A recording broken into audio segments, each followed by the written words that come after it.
Congratulations.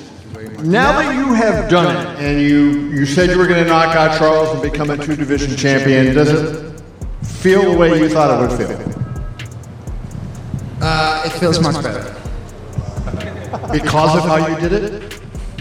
Because I already did it, and it's in the past. And I don't know, it feels much better.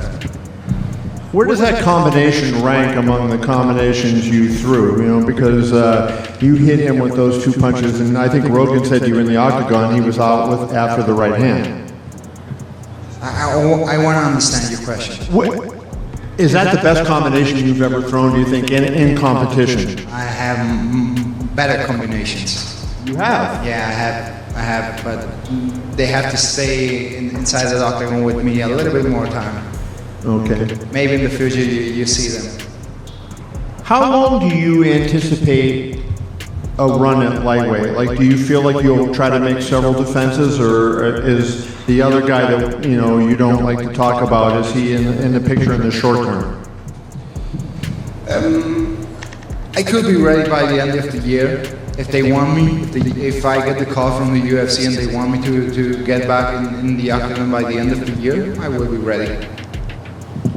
When you were doing the grappling with Charles at one point over there in front of Dana, and he had your leg, were you in any danger with it? Was there anything that was close? Not at all, and I was this close to get a very dominating position. He did a good scramble there. Then I saw in his face that he was hurt, and I decided to stand up.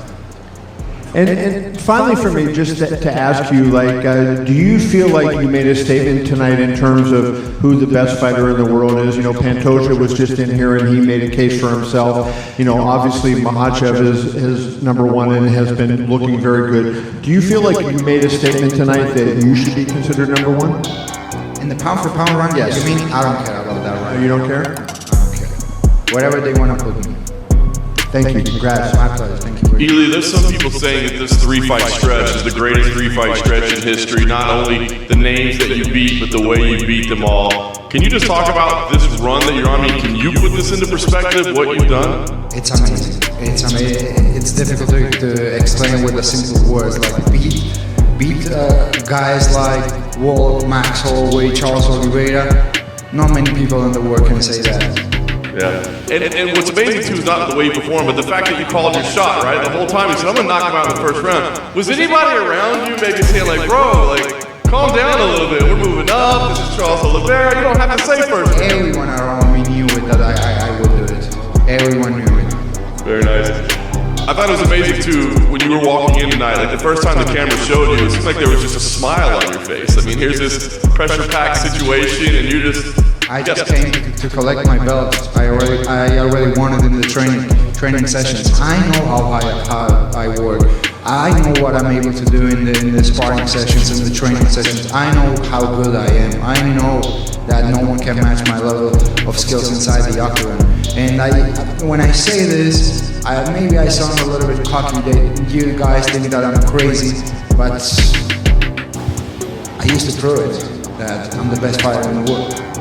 Last thing for me, obviously you should get to enjoy your accomplishment tonight, but Paddy Pimblett did come in the cage tonight, y'all had a little fun. I mean, there's Arman Tsarukyan, there's Justin Gaethje. Is that the fight that you want more than anything else? Yes, that's the fight that I want. Because with Charles, I had a little bit difficult situation because I really like the guy, He's a really great human being, you can hate him. You always see him surrounded by his family, friends, teammates. He's an amazing human being. But at the end, I was like, this is competition. I have to do my job, and that's it. But with Paddy, I'm really gonna enjoy kicking his ass. After the fight, we saw on the cameras Charles used some words in the cage. If it's a private conversation, I understand, but if you're able to share, what was share like very respectful words with each other. All the respect in the world for Charles. He's a legend. He's a legend, and I have all the admiration in the world for him. He's, as I said, an amazing human being, a role model for all of us. I'm not sure if you're going out to celebrate tonight because it seems like yesterday you already did your celebrations for this. I'm curious. Celebrate also always with my family and friends, of course. When you do those sort of things, how much of that is because you find it important to manifest what's going to happen, and how much of that is just alleviating the pressure of fight week and having fun with your friends and family? Listen, many people, they need to see things to believe. Me, I first of all believe and then I see it. So I had many reasons to celebrate the victory because I worked really hard. Every person that was in that dinner yesterday, they put like they effort in this preparation. So everything, the victory is not always inside the octagon, you know. Sometimes it's like when you put your best effort into something, you already feel that you get the victory, you know. You don't always need to get the belts and all that to feel recognized. And so, listen, you mentioned about you call your shot and then it seems to happen and people doubt you, but now I think it's very hard for anyone to sort of doubt you. You've nailed every prediction so far. Is there anyone at 155 or 170 that you see as a tough challenge for yourself? Is there anyone that you think like, okay, maybe this guy stylistically could present me a challenge, I could still win, but it's a challenge? Everyone is a challenge, to be honest.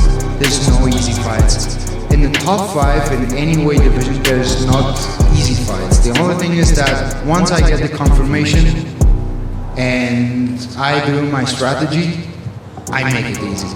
Congratulations. Ilya, from there, just a quick one. I think your son stole the show in a lot of the embedded series, hitting pads, and he can't enter the octagon with you, and you gave him a rose when you got the belt. You know, the first thing he told me when I came out from the octagon, why you connect the right punch like this and you did the uppercut? And I'm like, oh, okay, the next time we will try it.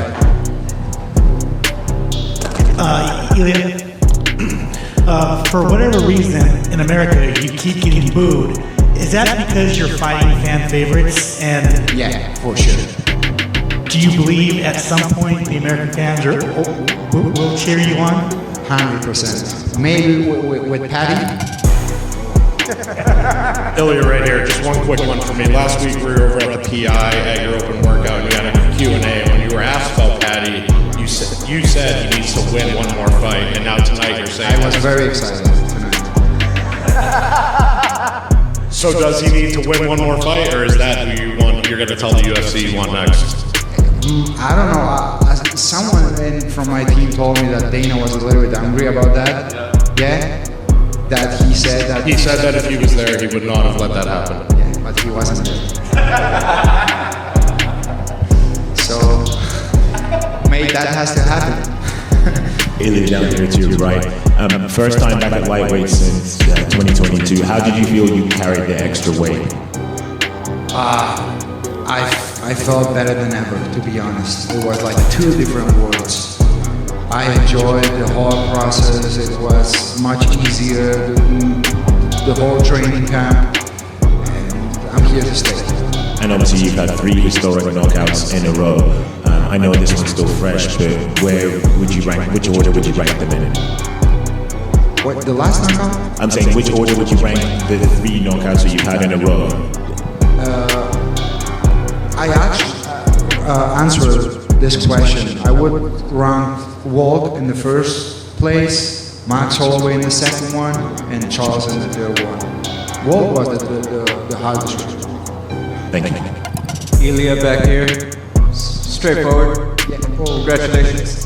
Ilya, we saw after his last fight, Merab goes back to Georgia, and it's a very big with the fans. He gets a big ovation. Obviously, both of you not only are champions, but you have defended the belts multiple times. Do you feel more energy back home from Georgia that you guys are becoming both bigger stars because you guys are now both very dominant?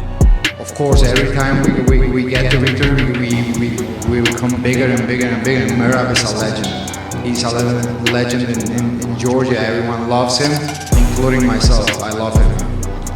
And then finally, obviously the fight with Patty would be huge anywhere. You could probably have it in any stadium or arena, and a lot of fans would come out to it. Is there a place you would want to fight Patty? I would love to take you to Spain for that fight in the stadium, in the Santiago Bernabeu Stadium. You will enjoy it so much. the whole week you will enjoy it. Nice food, nice everything. You're gonna love it. I want to take you guys to Spain. We hope we get it. Thank you.